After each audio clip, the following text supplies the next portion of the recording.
Hey, welcome back to Soccer Card United. It's episode 228 of the greatest soccer card podcast in the world. My name is Jason. That's Enzo. Hello, Enzo. Hello, Jason. We were both away last week. Yeah. And now this week, I am a little bit sick. People maybe can hear that in my voice. Not really feeling the best. Not as crispy as it normally is, Jason. No, usually it's a bit more up here. Welcome to Soccer Card United.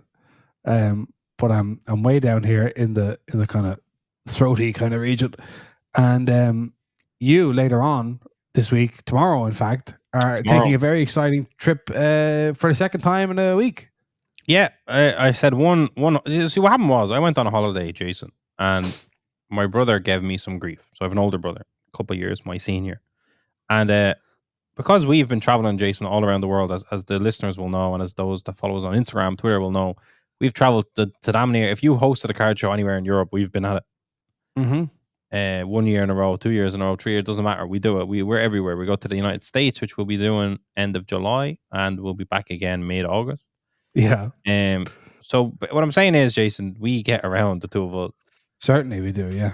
And so I went on. So after getting around so much, and then I went on a holiday, because oftentimes when we fly places, Jason, it's work related or it's hobby related or whatever the case may be. Many times one and the same. Yes, well, the hobby is our work. So exactly. But like I like to think when we went to Paris and we went to Italy, I suppose my trip to Milan was much. You think when I did the Paris card show in one day, got up at 4 a.m. and got back at midnight, that was a holiday for me. That was a bit of a holiday there. Yeah, that was business and pleasure for me. I think so. When you buy a Raphael Varane 101, Jason, you can't call it work. No way. Sure. But anyway, then I go on a holiday. My brother started giving me grief, saying, "What the hell? Like every time you get on a plane, like I'm never there. All this sort of stuff." Yeah. And he said, "You told me this was ages ago. You told me you were going to bring me to the Euros." Now at that time, I thought, is that true? You had told him that? Yeah, at that time I had an honest belief that I'd be able to very easily, with various connections that I have, very easily get tickets to the Euros. So I kind of said to him, to be honest, we'll definitely go to the Euros. Yes. Yeah. Those type of tickets never came to pass. Uh-huh. And so I was kind of just relaxing, we're going to be watching this at home probably. Like if Italy get into the later stages, absolutely, let's book a trip. Why not? But I don't really want to book a trip to the group stage. That's what I was thinking. Right. But then anyway, he gave me grief, and just before I went to Italy, I took out my laptop and I booked an extravaganza to Germany, to the host nation, the host country of the Euros. So Jason, I'm officially going to the Euros on a 6-day trip. Woohoo! Myself, my brother. I know you said woohoo. I don't know if you said with who, but I was going to say. No, I said woohoo. I didn't say with who because I already know with who. Yeah, I know, but the listener. So it's me, my brother, and my cousin all going, all supporting Italy, of course, all Italian. So we're going to be going to Italy, Spain for on the Thursday. Purposes of this trip, all Italian. It's true. All share the same last name. You know yourself. Yeah, good. Very much Italian names, Jason. And so yeah, we're going to Italy, Spain, and we're going to also go to Italy, Croatia. And in between those, because there's a big gap between those two games, like 4 or 5 days. So in between them, we said what games are on, what are all the various options. We were stuck between going to Portugal, Turkey, or going to France, Netherlands. Now, France, Netherlands was my pick there, but it was a lot more difficult to get to. It was in Leipzig, I think. So we would have had to go to Leipzig early, and then once you're in Leipzig, there's no other real games around you, I don't think.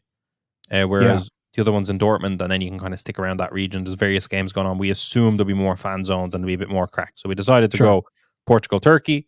Obviously, the opportunity to see Raphael Leao in person, Jason, once again. Yes, wow. Cristiano Ronaldo, his last international tournament most likely. So yeah, there was a few things we said, we'll do it. And of course, the Turks are looking very good. Yeah. So we did that. We have all 3 game tickets secured. We're flying in to Dusseldorf. We're going to stay in Esser. We're going to go to Gelsenkirchen. Going to go to Dortmund. Then we're going to fly from Dusseldorf to Leipzig. Enjoy ourselves at that final game in Leipzig before getting a train to Berlin and flying home from Berlin. Of course, there's 3 flights there. 2 of them are operated, Jason, by our dear friends at Aer Lingus. Unfortunately, the national flight in Germany is Euro Wings. I haven't heard, I have low expectations. Yes. But yeah, so I basically have a big trip to the Euros coming up, Jason, it was like unexpected. People are giving me grief about this, by the way. They're like, I had told my friends, Jason, the first Italy game, they wanted to go to the pub in town. I said, I'm actually in Italy for this game. But I said to them, I'm going to be in Ireland for the rest of the Italy game. So then the first one never materialized, seeing that because I wasn't there, a few other people weren't free. So they said, let's go to this one, Italy, Spain. And I said, I'm actually going to the Euros. And they quoted back to me saying I'm going to be in Ireland. Everyone's giving me grief. I was semi-guilt trip to this trip, and it's not, don't get me wrong, you don't have to put a gun to my head to go to the Euros and see Italy play. Yeah. But it was very much last minute. I was very stressed because I just planned an Italy trip, and then I had to do all the planning for a Germany trip. I say all that to say, Jason, don't give me grief. I am going away tomorrow. You're going to be holding down the fort in your illness. Yes. I'm going to be people that normally issues on my Lemsip, trying to keep the home fires burning. People that normally blow up my phone are going to be ignored for a hot while. Yeah. Because when I was in Italy, Jason, I told a lot of people, anyone that wants to place an order, anyone so I'm in Italy, but I can still orchestrate stuff from here. Had my laptop with me, I was respectful. People did not appreciate. If someone says I'm away, but I can still morning and night, I will message you, and I still have someone at home that can ship. Yes.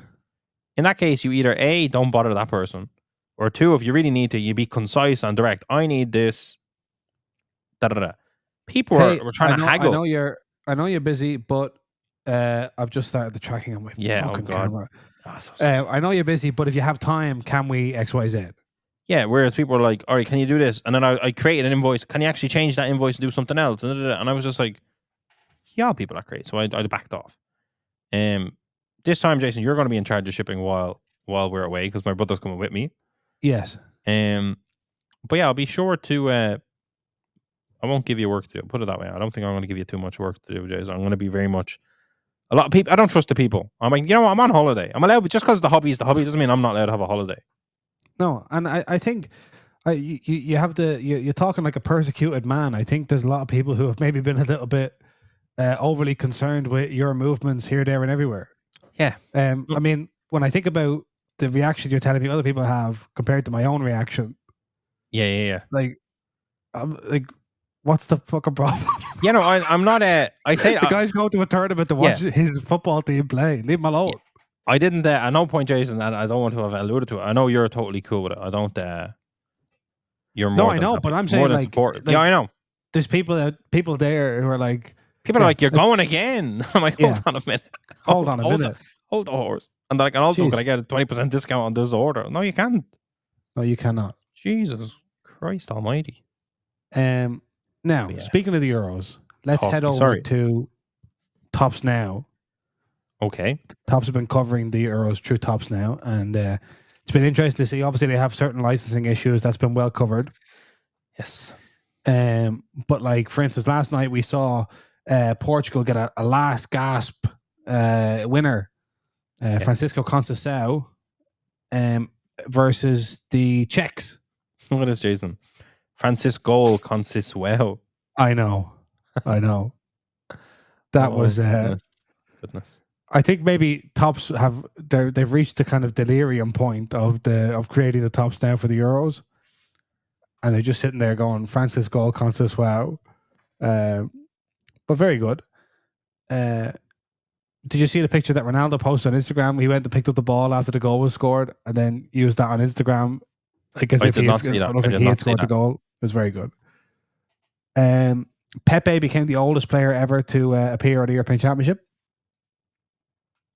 That was exciting. Previously held by I can't think of his name, but the guy, the Hungarian goalkeeper that used to wear grey tracksuit bottoms when he was playing, that people may or may not remember.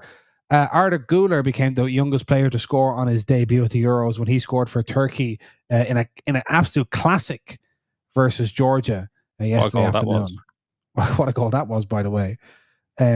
All the goals in that game were quite stunning. What else we get? Oh, massive upset against Belgium by Slovakia. That was a disgraceful performance from Romelu Lukaku. Again. A terrible performance from Kevin De Bruyne. And, fair play to Slovakia. Listen, Italy have been at the hands of a Slovakia tournament wonder before, so I don't, I have a bit They of have form in this area. Yeah, they know how to put it together in a big tournament, I think. Yeah. They're massively experienced, the Slovaks. Loads of players with like 50 plus caps. Romania stunned Ukraine, hammered Ukraine. That was nice for the Romanians. Jude Bellingham got a goal for England. You have to see his famous celebration. And they used the blue England kit, the blue England T-shirt kind of thing. I believe they have to. I don't think they're allowed to even use white because that's too similar.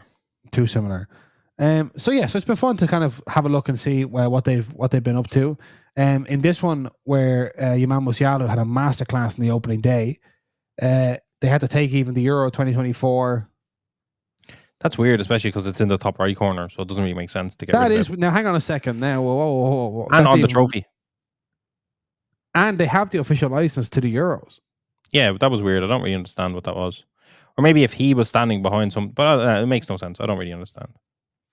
I don't know. That's strange. Anyway, we won't spend too long on that. But how have you been enjoying the Euro so far? Wait, do Italy have a tops now? No. Right. They might have a Panini Instant, do they? I don't think so. I don't think they can do that. Panini Instant Adrenaline XL, maybe? I don't know. Who knows? I've been enjoying the Euros mainly because Italy beat Albania, and Albania looked like a dangerous team. And I'm going to be attending the other game, so I'm very excited. Very excited. Yeah, it's been good. Like, to be honest, I'll say this, pre-tournament, I did not have that pre-tournament festival vibe. I really didn't feel like there was a major tournament going on, I suppose, Right. if you know what I mean. Yeah. Like, I was disinterested. I didn't really care. I was like, oh, whatever the Euros is on, who really cares? Yeah. But now that it's kind of started, I'm delighted. Having a great time. You mean you didn't get that Euro fever from our Euro 2024 preview episode? Not quite. In fairness, I was in Italy when it started, so once the games were on TV and I seen a lot of Scottish people walking around Italy getting ready for the Germany game, and I started feeling it. I suppose Italy don't have the strongest team going into this one, so there wasn't really a big vibe. Obviously, Ireland didn't qualify as well. Yeah. I don't know. I didn't really feel it until it started, I suppose. But now that it started, it's like, oh, this is brilliant. It's been good. There's been some good games. Because even Jason, with all the traveling we've done, it's shocking we haven't already together planned a little Euros thing. Like, it's in Germany. We go there all the time for card shows. Why can't we go for a major international tournament?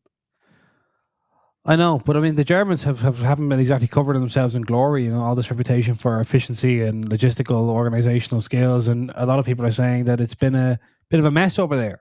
I've been hearing that. I've been hearing a lot of that, and I'm a bit concerned about getting from A to B. A lot of holding fans here, kettling them there. Yeah, I heard that's actually bad in Gelsenkirchen.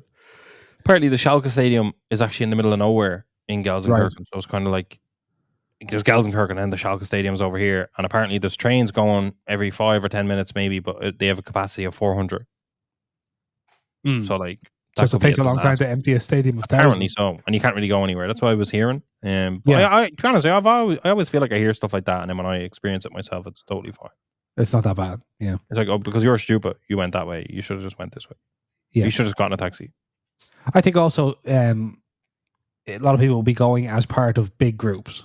That's true, and that's when the trouble really starts. I mean, you can generally look after yourself if there's 2 or 3 people, because you can always just say, let's just nip down here. But I think a lot of people run into problems because they're there with 10 or 15 people, and they're there with a different supporters club or whatever, and they're like, why is it not easy for the 20 of us to get around as we want to go around? And it's because you're surrounded by other 20, strong groups anyway. Kylian Mbappe had his nose broken, so we're faced with a very exciting prospect of a masked Kylian Mbappe. Yeah, it would be brilliant if he did a Teenage Mutant Ninja Turtle mask, but I don't think he will. No. But he had a shocker of a first game at the Euros, I think. Austria, who we tipped to make the quarterfinals or semi-finals, looked very good against France, I thought. Yeah, they did. Well coached, at least. Yeah, well coached. They were good. Mbappe didn't have a great game. They looked a bit toothless up front. I think Giroud would help them a lot, but obviously his lack of pace is stifling. But yeah, I don't know. France weren't. I think we had them maybe winning the tournament. Certainly, yeah. N'Golo Kante, good to see him back. Oh, he was brilliant. He was brilliant. But Jason, I haven't seen the first round of games, and I know it's early days, it's hard to say it, but who do you think, having seen them all go, now how would you predict? Well, I'd probably stick with it. I'm having a look. Let me see, can I find my here we go. Your tournament tree? Yeah. I'll show you this. Please do. This is what we came up with on our preview. So look at this is the quarterfinal. So look at the quarterfinals that we predicted so far. So Spain looked really good. They beat Croatia 3-0. A midfield of Fabian Ruiz, Pedri, and Rodri looked very, very nice. Did Rodri get injured? I don't think so. I know he should have got sent off, but he didn't. Yeah. Germany looked fantastic in their opening game against Scotland. Musiala and Wirtz, and Kai Havertz, kind of the third head of the dragon meme. But that was exciting. So they look good. Portugal, not convincing. No, they look poorly managed. Yeah. Roberto Martinez has brought his Belgium philosophy straight over to Portugal. Yeah, I don't know how he managed to get a job for Belgium or Portugal, but here we are. Apparently, I saw a journalist tweet about this or something that in person he's an extremely impressive and charming man. So you kind of think, like, you listen to him and you think like, oh wow, this guy really knows his stuff. But then you forget all, you know. He was a Wigan manager. Yeah. They look like they have a good squad, but they don't have the balance at the moment from what I've seen in game one. Yeah. But like they have the makings to win it, I think, but they need to really grow into the tournament, I would say. Yes. Austria. They are what they are, I suppose. We'll see how they get on. Wober not the best. Wober not the best, no. Croatia, again, they haven't looked great. We just saw them draw 2-2 with Albania before we came on the air. They got hammered by Spain. So that kind of pre-tournament prediction of the legs finally giving out seems to be coming true. Yeah, they might struggle even to get to the quarterfinal, to be honest. They might struggle to get out of the group. It's true. They're on 1 point after 2 games. They have to beat Italy. That ain't happening. So bye-bye Croatia. France, I think, are still looking good. England were kind of getting a lot of flack because they were the most boring game in the first round, according to a lot of English fans. They played Serbia. They beat them 1-0. There was all sorts of the usual England circus around that game, and Hasfield Foden never turned up and all this kind of thing. But Jude Bellingham turned up and seized the initiative. Yeah, Jude Bellingham continuing what has been an unbelievable 12 months for him. Yes. He's in the running for a Ballon d'Or. That goal won't really won't hurt those chances. That's a good start to the tournament. If he has a big second game, big third, it's one of those things where it seems to be neck and neck, him and Vinny. And yeah, I would say he's probably pulling ahead. Maybe. Italy, after your first game against Albania, initial scare, but step forward. Bastoni, Calfiori looking good. Up front, still a little bit struggling a little bit.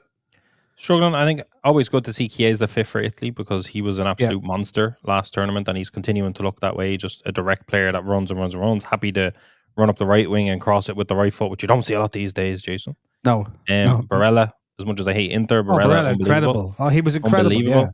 The two centre-backs, you're right, were brilliant. There is a lot of experience still in that team, especially when you look at Darmian, DiMarco. Even Donnarumma, I know he's still young, but he's so experienced. I was kind of surprised to see him as captain. I thought there's not a lot. I mean, we've lost a lot of the old guard. I don't know. I don't like. We don't really look like scoring goals, but we're able to score. Is how that first game kind of looked. We're able to nick a goal. That's going to become tougher against better teams. I think a team that has a decent defense would be very happy to come up against us. Mm-hmm. But ultimately, it was a kind of a first game that gave us all kind of like, oh, this could be a bit of crack this tournament. Let's. So is it Spain tomorrow? Spain tomorrow. Yeah, I'm going to be there, Jason. I'm going to be there. Do you want to make a prediction for Italy-Spain tomorrow? I mean, it's tough. We've seen Lamine Yamal open up his Euros with an assist, I believe. Spain are obviously really, really good. I'd heard rumors Rodri was injured, but that's kind of could be classic. Just shit posting online, or it could be the Spain camp trying to trick Italy or whatever. Yeah. After seeing the draw today between Croatia and Albania, it's a bigger game. I think it's a big game to get a point at least. Like a point in this game would be brilliant. Because then we're going into the last game that if we lose to Croatia, they're on the same points. So it's not such a bad thing. Yeah, you're still going through. I think it's going to be a very good game. I'm going to give it Italy 2-1. Okay. Well, we'll all watch that game eagerly and find out. Hold me to it.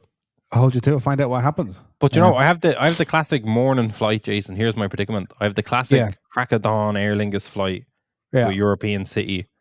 Tough. I think 6:50 a.m.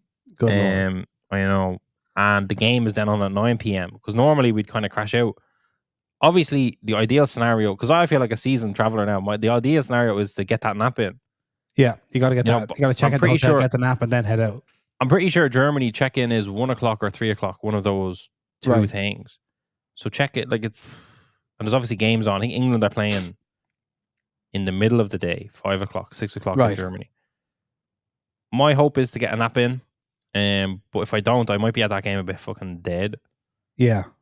But, but hopefully you're woken up by an incredible Italian performance.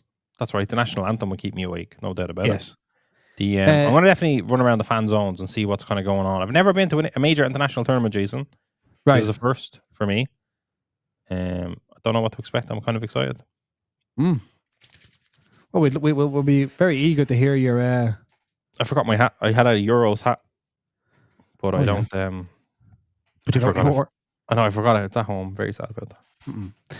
Moving our attention to club football, today is Topps Chrome Bundesliga release day. I know you're counting down. Let's go. Counting down your calendar to that. Look at this. What's this? Oh my God! You've got a release day box with Topps Chrome Bundesliga. It came completely mangled, but I'm going to open it for the YouTube. But there you have it. Topps Chrome Bundesliga official. Very the only product I've ever got prior to release day, Jason, in my entire life was Bundesliga product. What does that tell you? But listen, there's a value box for those of you who find the entry point of Bundesliga Chrome too high. There's a value box that's coming out. And they're also Topps, according to Topps.com, will be selling hobby boxes and 12-box sealed cases. Would you like to have a look at the checklist? Yes, please. Let me scroll down to the exciting bits. So autographs, base cards, right. Okay, dual autographs. So for Hoffenheim, we're going to have Promel and Kramaric. So for our German listeners, will be foaming at the mouth over this stuff. Eintracht Frankfurt is going to be William Pacho and Faris Chabi, who I believe is quite highly tipped. Chabi or Chabi, however you say it.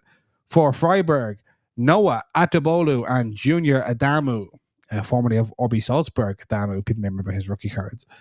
For Leipzig, Dani Olmo and Amadou Haidara. And for Dortmund, Julian Duranville and Jamie Bino Gittins. That's probably the most exciting dual autograph in terms of a rookie kind of chasing kind of thing. So you have to remember, this is very much distributed over the whole Bundesliga and is for Bundesliga fans. Just for those of you at home who are like, what is this? Yeah, where's the Bayern Munich double auto or whatever? Yeah. That's a good question. That is a good question. So this is the 60th anniversary of the Bundesliga. So there are some autograph variations, 1963 Topps autograph variations. There are triple autographs for Union Berlin. For, a Musiala, Frank Ribery, Harry Kane triple auto. Fascinating. Strange, isn't it? That is a bit strange. I almost would have gone Musiala, Ribery, and then somebody before Ribery. Yeah, like you can't have two from the current team and a throwback in there. Yeah, that doesn't really make any sense to me, but it's okay. It's okay. It's okay. I understand you're doing your best. Joshua Weinemann, Adakan Karazor, and Chris Furyk for Stuttgart. Would have been nice to see maybe a Dennis Undav, Sarah Garassi, and somebody else triple autograph. But anyway, Haaland, Erling Haaland, Julian Duranville, and Paris Brunner on a Borussia Dortmund triple autograph. What? I don't understand that really. I like it though. Like if you're giving me a Bundesliga product and there's no real prospecting in it, there's no hype around it, throw Haaland in there. I'm not against it. I just don't really understand how they did it from a licensing point of view. No, me neither. And then, for the Bayer Leverkusen fans, Granit Xhaka, Florian Wirtz, and Victor Boniface. Now, that's a good triple O. That's a top triple O. That's top. That's a big chase. That's a very big chase. Yeah. Rookie autographs include Noah Atabulu, Justin Njima, Maxi Bayer, Engels, Brunner, Pacho, Gruda. Oh, we're digging deep here. Christensen, Arthur. Okay. Ultra Beam autographs. You know what the Ultra Beam design is? I can't say I do. Is that not? What am I thinking? Dream Team? Am I thinking a Dream Team? Could be thinking of Dream Team, yeah. There are time travelers, throwback autographs. Matthias Sammer, Rafael van der Vaart for Hamburg, Lucas Podolski for Cologne, Beckenbauer for Bayern, Xabi Alonso for Bayern. Controversial to put Xabi Alonso in a Bayern kit for the season he's just had. But I suppose he did play for Bayern. So what can you do? He did nothing. Freddy Bobic, Miku for Werder Bremen, Ulf Kirsten for Bayer Leverkusen, Darius Voss for Bochum, and Klaus Allofs for Werder Bremen as well. So that is one for the deep cuts. Diego for Werder Bremen. Now that's a bit of football heritage. That is true. Marcelinho for Hertha Berlin. The streets will never forget. Haaland popping up again. And I think he popped up earlier on. You had skipped it, but like he is kind of across all of these autographs, I believe. Right. Which is not a bad thing. I mean, it's not great if you're a Haaland autograph owner, especially in a Dortmund kit, but you might be thinking, could you not easily not playing for City, please? But such is the way it goes. What's this? Let's see. Simons. A double ball relic. Double ball relic. Autograph variation. Honestly, like I think we often forget in the hobby that this is not necessarily for everyone, the Bundesliga. No, this is for Bundesliga fans. That's right. Because I think like when you look at like Serie A, La Liga, Premier League that Panini have had, they all kind of feel like more global leagues. Do you know what I mean? Like everyone's interested in each of those products. And like Serie A being like the less of that, but because of how they produce that product and it's not huge and not a huge print run, this, that, and the other, like people love it. Like it just in general, everyone loves those three sets. Premier League is obviously terrible every year, but there is that kind of global fan base. Yeah. Bundesliga very much feels like a German product that is kind of via Topps Chrome forced upon everyone. Yeah, but also I would say people don't like, if you open a box of the Serie A Select and you get an Udinese player, people don't use that as grounds to complain about the existence of Serie A Select. Whereas I do feel like sometimes they point out stuff, say like a Hoffenheim dual autograph or whatever on this checklist, and they go like, who's that for? And it's like, well, you know, who are the Alaves cards for in La Liga Mosaic? Alaves fans, Hoffenheim fans, Udinese fans, you know. So we just gotta suck it up. Suck it up. It's I think Bundesliga fans are happy. That you know that has to be. I think so. I think maybe they're not. But I think they are. I think that's a double ball. Is that a double ball relic? Maybe. I hope so. That's why I've zoomed into it. Okay. There's your Erling Haaland with the anniversary logo there. There's your Florian Wirtz autograph. So yeah, bit to it. That's a nice color match. That is a nice color match. Let me see here now. What else have I got for you on this wonderful day? Oh yeah, Futera are coming out with a. Oh no, it's. I've just tried to click on it and it's gone. But Futera are coming out with a new product called Futa FX. Right? Yes. And this is a hobby box. And this man in this video is telling us that in 2001, they launched this FX thing and it was a club release and it had like multiple clubs in it, right? Now, obviously, clubs don't go in for that kind of stuff anymore unless it's part of a league release. So this has been released under their Futera's World Football kind of individual licensing deals thing. But the main thing, which this gentleman in this video, who I think is called Mark, says, is that in what is maybe a first for the industry, there are parallel boxes of this. Mm-hmm. So you get your regular old blue hobby boxes. There you go. But then you can also get limited edition boxes. So red of 3, gold of 2, and a silver 1 of 1 box, each featuring exclusive cards not found outside those parallel boxes. Enzo, parallel boxes, what do you think? I like it. I don't hate it. It's creative. I like it, especially if you have like a sealed case and there's a kind of you don't know what's inside that. There's a split of different color boxes. Da da da. I like it. I like it, Jason. I like it too. I think creative is exactly the word for it. I mean, we often get asked actually, what would you do if you were Futera, you were Leaf, or you were a smaller manufacturer? And this is something genuinely creative that, you know, this is a short print run product. The big companies are probably not going to start doing this kind of thing. They don't need to. So use your smaller quantities and therefore your control over the product you do produce to do little interesting bits like this. And I think, yeah, fair enough. Go for it. I think it's good. And I also think if a bigger company was to copy it would vindicate Futera more. So it's a win-win for them and it's a win for people that are going to buy it. You know, I think it's good. Yeah, I think speaking of getting that like vindication, I think that one strategy for these companies to adopt is to the smaller companies, I mean, is to like do stuff like this, which you think bigger companies might do, and establish yourself as like, yeah, we have all the good ideas, then they just come and rob them. That's right. Because then if you do that 3 or 4 or 5 times, people are going to start buying your products because they're like, well, these are generally the first ones to do this, and then somebody else does it later. The V-Friend trading cards, when they put that out via Zero Cool, not the high-end ones that they first did, which was the first ever blind Dutch auction or whatever that was. The other one, the kind of pick and play, the trading card game they made. Okay. That one, I got a few boxes of that, and they had different style boxes. So there was different characters on the front of the box, which is good. It was different rarity and stuff like that. So that's kind of similar, but I think the contents were always the same. It was just a different style of display box. Right, and it wasn't numbered. No, they weren't numbered. I mean, I'm sure there was kind of a scarcity to them in the back end, but it wasn't this level. So yeah, like it feels like I've seen it semi before, but not really. This is completely unique to what it is. Futera, world unique. I like it. It's a good move from them, and I know what you said. Like, it's be creative, do something different, and that's what you do. Like, what have people not thought of? Why have they not done it? Let's just do it.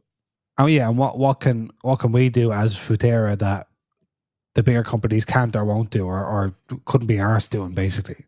Yeah, I like it. Because an idea like that, like if you're in Panini or you're in Topps, and it's like you might have the idea that we could do parallel boxes, but then you start to work it out, and it's like, well, at the scale we're going at, we'd have to change all this stuff, and we'd have to order, you know, like. But like imagine you open, for example, a case of Bundesliga Chrome, Jason. Yeah. And then you had a box like this, but then the box was in like pure silver. Mm-hmm. And then because it's pure silver, it might say you're guaranteed an of 10 or less in this box, 100%. Yes. That'd be fucking class. That'd be really cool. Yeah. Almost like, if you want, it's almost like the natural extension of a case hit. Yes. It's like, okay, this card is 1 per case. These silver boxes are 1 per 10 cases. Yeah, so like imagine, because you see Topps do the pre-orders where it's like you can order up to 10 cases of museum or something like that. It's like, right. So in the way you use case hits to incentivize people opening 1 case, you could use a silver box in every 10 cases, you know, and so on and so forth. Yeah, I like it. It's creative, and it could lead to a lot more kind of fun in the industry. So I like it. Yeah. So fair play to Futera for that one. 100%. Not a Futera fan, but this is class. Now you might know Matthew Hendler over there on a PSA, soccer guy for PSA, well known on hobby Twitter. Drew our attention to this card, which is currently up on Golden. It is a 1922 Cigarros Castellos goal, number 4, Arthur Friedenreich, aka El Tigre, in a PSA 1.5 Pop 1, 1922 pre-war soccer card. When it was actually originally graded, Matthew said that PSA has had an amazing soccer item come in to be authenticated this past week. This incredible artwork mixed with the insane rarity makes for a grail. It is the earliest known example of the superstar goal scorer from Brazil. So a very interesting player, this Arthur Friedenreich, played for a number of different clubs in the Sao Paulo region and the Rio region. I got into a whole article here on These Football Times, which I recommend to anyone, titled Arthur Friedenreich, the first mixed race hero in Brazilian football and the architect of their early glories. Interesting little story there. but on Golden, it's up to $34,500. Wow. Pretty exciting stuff. I like that L3 grade is on the front of the card as well. I feel like we never see that. We never see cards that have a player's nickname on the card. Yeah, it's kind of a fun thing. And like when you look at this and you see the bit of design, he's obviously against the Sao Paulo crest or whatever it is at that stage. It says nickname. It's a pretty good design, even by modern standards. Yeah, 100%. Let's see what Golden say about this. Apparently, very rare kind of Grail type collectible. Graded 1.5 F4. Is that fair? Is it? Must fair be. condition. And by PSA, the lone example validated by that company, rookie card, Brazil soccer legend Arthur Friedenreich, one of the most prolific goal scorers in the history of the sport, is paid tribute by this excruciatingly scarce Brazilian issue collectible predating his famous dollar commemorative by at least 3 years. One of the earliest soccer stars in Brazil, Friedenreich's total number of goals remains a mystery. Yet it is likely to surpass 1,000, placing the Paulistano and Sao Paulo icon head and shoulders above his contemporaries. Friedenreich pioneered the Jogo Bonito, or the beautiful game, a hallmark of Brazilian soccer, extending from Friedenreich to Pele to modern stars like Ronaldinho, Ronaldo, and Neymar Jr. The eye-catching item displays honest corner rounding and degrees of toning, largely on the reverse side, which carries stylish, fully legible cigarette advertising, but boasts a very inviting aesthetic presence. A fantastic and highly intriguing early piece commemorating the soccer career of a renowned trailblazer and superstar. Exciting stuff. The vintage world in soccer is fascinating, and that sale, as it is now, with how many days left? 10 days. 10 is unbelievable. Yeah. And to be honest, even though it's a 1.5, it looks really good. Obviously, like, it's super old. Vintage is always going to kind of grade like that. It looks really, really good. Yeah, it's 102 years old. Jesus. So it's not like, that's crazy. That was created, basically, that was pretty much created while everyone that's currently on Earth was dead, basically. Yes, there's hardly dead, anyone alive. Yes. Who There's very few people that was alive when this was created. Yes, it's a genuine antique. Wow. Like this existed on the world before almost everyone that's currently on the world. That's a bit mad. I'm discovering old objects and I'm unbelievably. Yeah, wow. Jeez, I got some paintings I'd like to show you. So yeah, I just wanted to shout out that and say if anyone's interested in vintage or in sort of older football stories, go check out the story of Arthur Friedenreich. And when I saw Brazilian and a German surname, I thought, uh-oh. But then when I realized it was pre-war, I was like, that's okay. That's fine. Oh my God. Now, just a quick story before we go on to the most exciting segment. It was reported this week that Fanatics and Sotheby's, the auction house Sotheby's, are having a partnership to sell the quote-unquote most coveted sports cards. So, very quickly, Fanatics announced on Tuesday that it's partnering with Sotheby's to auction the rarest and most coveted sports trading cards with values of 100,000 plus.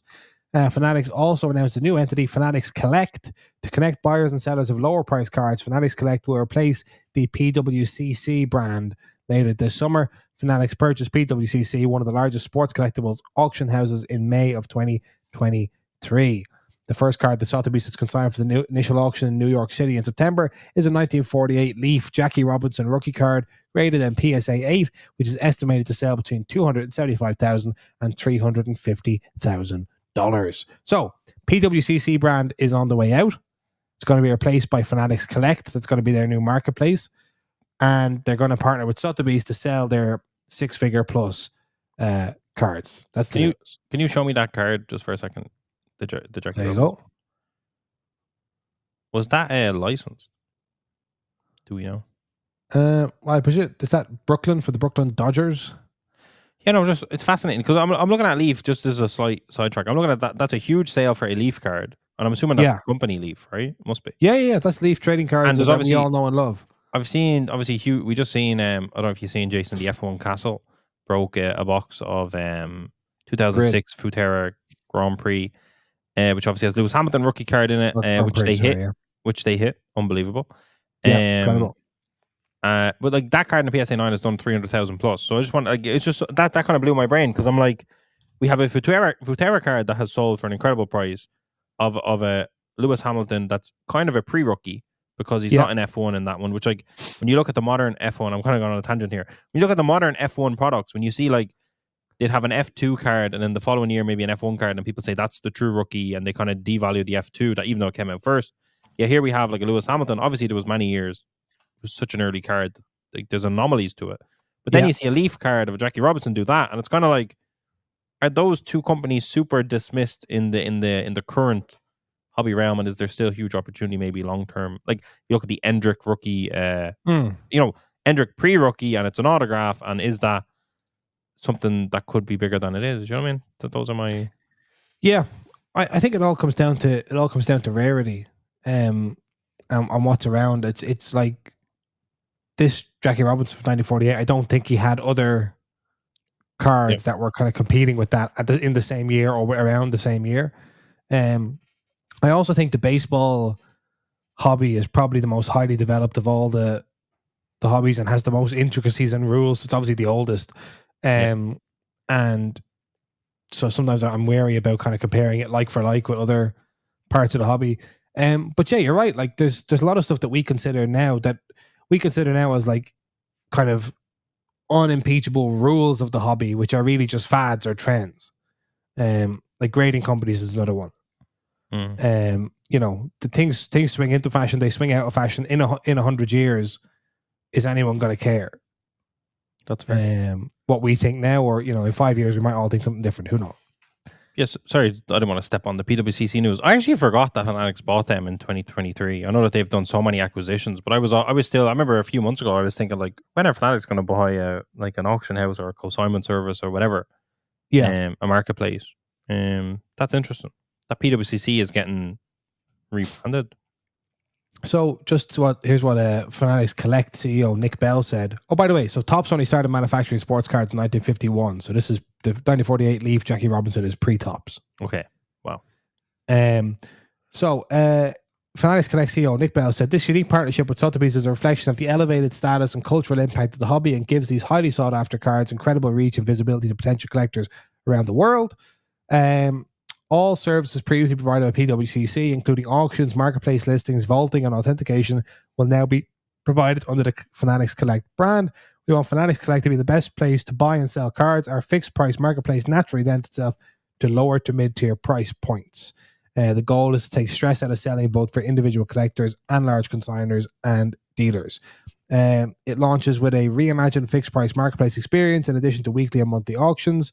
Later this year, Fanatics Collect will introduce a range of new updates, including peer-to-peer trading, AI-powered concierge service, card scanning, and digital collectibles. So the platform, the marketplace idea, this is the holy grail. We see all these companies all the time trying to develop one of these things. It's still fragmented. You still have PWCC, you still have Gold, you still have eBay, any number of places. But it seems like everyone's big ambition is to be the number one place to buy and sell your cards, because that's where the money is. Transaction fees. Yeah, transaction fees, buyer's premium. Yeah. Fascinating. That's fascinating. But it's pretty cool to see an auction house like Sotheby's, obviously one of the top auction houses for me, Jeff, who do sell, Picassos and the stuff you like, sculptures by Michelangelo and things like that. Like they're a real auction house, Yeah. For them to look at the hobby and go, yeah, feck it, yeah, let's partner up with Fanatics and does that tie into obviously Golden and eBay coming together? Yeah, it's part of this kind of consolidation thing we've seen going on. Yeah, because obviously Fanatics have so much power in the space, but it's like Golden, eBay are obviously juggernauts in their own right. PSA as well in that mix. So I'm trying to. I don't even know if PSA feel like they're partnered with everyone. I don't know if they have any loyalty. collectors and eBay swapped. Yeah, wasn't it? Like was Golden part of collectors and part of PSA, isn't it? Yeah, somebody got a vault and somebody got an auction house. Something like that. I think eBay got Golden and collectors got the eBay vault. Yeah, and like that kind of trading feature kind of feels like they're going to very swap there. Do you know what I mean? That kind of looks like very swap. Yes. We'll plug that in because like why is that not plugged into Golden already or eBay or whatever the case may be? Yeah. It's fascinating. It's another service, I suppose, for the collectors. There's another place because I feel like Golden and PWCC have always kind of gone neck and neck in their own way for different sets. There's certain cards people would always say, yeah, send that to Golden, I'd send that to PWCC, eBay. We know which cards are eBay cards. It's interesting. I feel like we've never got much use out of those specific ones. Like, we use eBay the most in terms of buying. Yes. Yeah. I've had trouble becoming a buyer on Golden. Yeah. Because it's such a long process. Because they want to make sure you have money and all. It's like, I do. I just don't know what you're looking for of me. And then I forget. Anytime I want to buy something, I realize I have to do the process. Do you know what I mean? It's like, I'm not. And then you don't buy it. Yeah. And yeah. That's we're always like, let's buy this. And then it's like, oh, we don't do that process. And then we ignore it for many months. Then when we see something we want to buy, we're like, let's buy this. Oh, the process we have to do. Whereas PWCC, I'm already approved. But we don't really use it too much. But I do like it. Do you know what I mean? Like, I like those services. We used it for selling once for our Mukoku 101 back in the day. And I don't know, it's an important part of the hobby, especially for the high end, because ultimately people don't feel comfortable on eBay if you're talking 5 figures, 6 figures. Yeah. And Fanatics have obviously looked at PWCC, and instead of just owning it, they've decided to rebrand it as Fanatics Collect. So they are, we have Fanatics events, we have Fanatics Live, we have Fanatics Collectibles tops under that. But when you look at it, like, how many years do Fanatics think, in the deep dark planning rooms deep in Fanatics HQ, what is the succession plan from the Tops brand? How many years do you have to own Tops and advertise Fanatics alongside Tops before you can dispense of Tops altogether? Do you ever do that?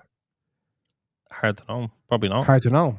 But if you're going to have something called Fanatics Events, you're going to have something called Fanatics Live, you're going to have something called Fanatics Collect and Tops. Or you're going to have Fanatics Sportsbook, you're going to have Fanatics whatever. I don't think we've seen the Fanatics Blasters. Like, we've seen that. Yeah. But I don't see how you get rid of something like Tops Chrome, Tops Flagship. Like, I think those are brands. But I know what you're saying. We may start to see parallel branding at the very least. Yeah, but think about this: if it's us, imagine if we owned both companies. Yeah. We wouldn't feel comfortable having our auction house called Tops Collects, because we'd be saying to ourselves, we are going to be having Panini Leaf stuff selling. Whereas Fanatics is almost a neutral brand in that regard. In that regard, and in that regard only. But I would say, like, in Fanatics Live, if it was Tops Live, it's like, but can I open my Select on that? Can I open my Donruss? Yes, so Fanatics is like, they've almost successfully. Fanatics is a umbrella term for just collectibles at this point, so it makes sense. I don't think they'd manufacture under Fanatics, because why would you, when you have the whole point of Tops brand is for that exact purpose. But I know what you're saying. Like, you could easily, I think, in a world where they didn't own Tops, they could eventually dispense of it, if you know what I mean. Like, if there was a duality going on. Yeah. Where they owned half the company or something like that, and they just eventually want to get rid of it, like, devalue the Tops brand to get rid of it. But if you own the Tops brand, I don't know why you wouldn't do that. It's a beloved property. Yeah, why would you? Why would you? There's no reason to. Yeah. Fair enough. Now, you mentioned auction houses, and you mentioned Golden there in that last bit, and you watched Series 2 of King Collectibles, The Golden Touch. That's right. I'm not a big Netflix man, believe it or not, Jason. But right. I had to tune in. I bought myself a month's membership of Netflix. Just to see what Cam was up to. I had to watch season 2. I enjoyed season 1 so much. It's class to see a program about the hobby. I classify it as kind of trashy TV. Like, it's very much reality show vibes, whatever. But it's brilliant. Do you know what I mean? Like it's the hobby. They're consistently trying to educate as they're doing it. Like, every example they use, every kind of scenario they set up on screen, in the background of it, they're trying to take a kind of an observer, a neutral observer, and actually explain to them something in the hobby, which I appreciate a lot. And it's just fun. They've created little caricatures of themselves. They've created little stories. They've created actual entertaining TV, and put the hobby at the forefront of it. Genuinely, I really, really, really enjoy King of Collectibles. Here's a question for you. I haven't seen season 2. I really enjoyed season 1, and so if I have the opportunity, I will watch season 2. Like you, I don't have a currently active Netflix membership, so maybe I'll get that. I can share mine with you if you want. I genuinely, no, that's fine. Jason, I genuinely just have it. It will be cancelled after this month, so I can give you the code. Have the people from season 1, all the people who are in Golden, have they? This happens a lot with reality shows. Have they gone showbiz in the meantime, and they come in now after seeing themselves on TV on season 1? They come in with full kind of like kind of blow dried hair and stuff, and like the makeup is Yes. different. And all. They Yes, have. everyone's gone showbiz. It's celeb time. It's showtime. Absolutely, That's 100%. Yeah. It's look, it's good. Soccer is represented in it, which I love. Again, that's we I think we look at soccer and F1 as our part of the hobby, if you know what I mean. Yes. So last year we had, I think, both of them. Can't remember the soccer one last year, but we definitely had It was the Messi jerseys. the Messi jerseys, and then Damien. obviously Messi jerseys, and then they had the Lewis Hamilton Topps Chrome 2020 the French Canadian boy. Yes. So this year there was no F1 mentioned at all on it, I don't believe, but there was the Messi World Cup sticker 101. So the Panini World Cup sticker made its way in there. That was the soccer representative of the show. The show was very pop culture as well. So obviously Golden has grown so much on pop culture this year. Yes. So the majority of, I think there was obviously a lot of sports still, but like the kind of running theme of the whole show was them trying to become pop culturists. Right. There was the running theme of the show is one of the running themes of the show is that they're trying to understand pop culture more than they do. They're basically trying to make Golden the number one place to sell non-sports memorabilia. You know, so the whole way through, and there's a brilliant. They go to Comic-Con, New York Comic-Con, and it's a brilliant scene because they're talking about how it's their first time ever going to Comic-Con, and I kind of laughed because I was saying to my family, I watched the episode with my family, and I said, "Me and Jason did that ages ago. Like we looked at that and said, you know what, it's kind of similar. Let's just do it." Yeah.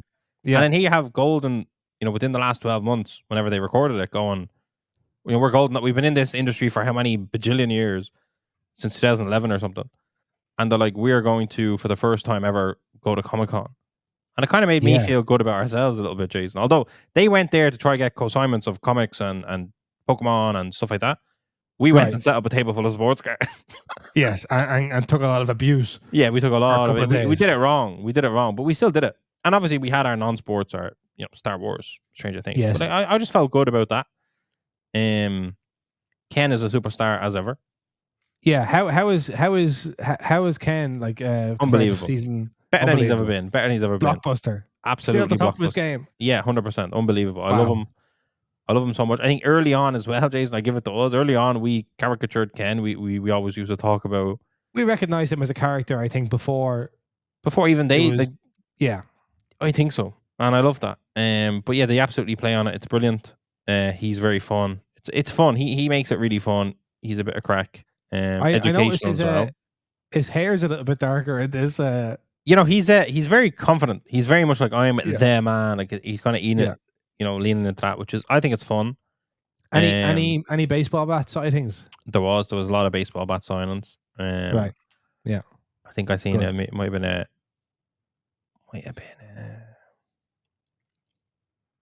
I don't know. Wasn't it? You don't have to think about it. Okay, so listen, I'll watch that while you're at the Euros. I think you should. I think you'll like it. The two Robbies are back, Jason. Do you know what? Love the Robbies. Not only are they back, I feel like they get more screen time, which I think says it all.